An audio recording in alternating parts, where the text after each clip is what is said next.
Les tops de l'écho vous sont proposés par NCI, des fonds propres pour faire grandir votre entreprise.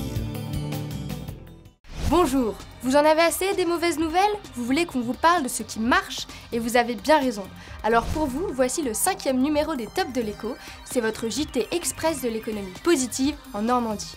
Regardez ce qui suit.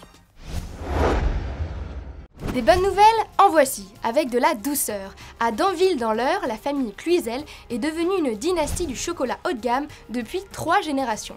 Mention spéciale pour Marc Cluizel, le dirigeant. Avec 220 salariés, il préfère investir dans les hommes et maintenir dans l'entreprise des métiers qu'il pourrait sous-traiter ou pire, remplacer par des machines.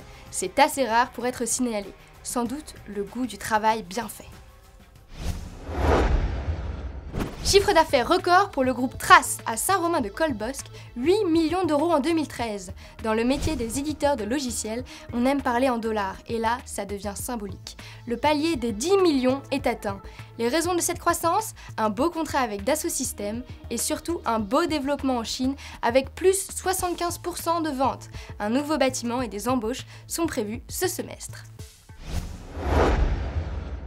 Dans les entreprises, il y a des hauts et des bas, mais il faut toujours y croire. Exemple avec la société Compin à Évreux, les sièges des métros de Paris et de Londres, c'est Compin. Aujourd'hui, les voyants sont au vert avec un méga contrat remporté à l'export contre des Italiens, des Espagnols et des Allemands. 30 millions d'euros pour rénover les trains algériens. C'est notre première commande massive à l'export, a déclaré heureux le PDG Pierre Saint-Fort. Ça marche fort aussi du côté des ports. Le Havre, Rouen et Paris, réunis dans Aropa, enregistrent une croissance soutenue. Simple rappel, plus 6% de trafic en 2013 devant les ports du nord-ouest européen.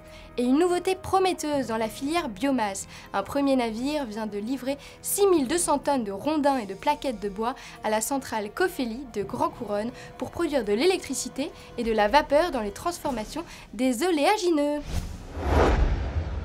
Et pour conclure, je vous parle d'une entreprise qui ne manque pas de ressorts, tout simplement parce que ses produits en contiennent. Mais pas seulement. Spiragen à Saint-Pierre-les-Elbeuf fabrique des tuyaux souples techniques pour de multiples applications industrielles. Depuis 2 ans, le chiffre d'affaires de sa gamme aéronautique a doublé. Une belle dynamique pour cette entreprise d'une 60aine d'années qui produit 100% français. C'est fini pour cette édition, on se retrouve dès le mois prochain sur LCN pour voir l'économie en plus beau avec les tops de l'écho. Les tops de l'écho vous ont été proposés par NCI, des fonds propres pour faire grandir votre entreprise.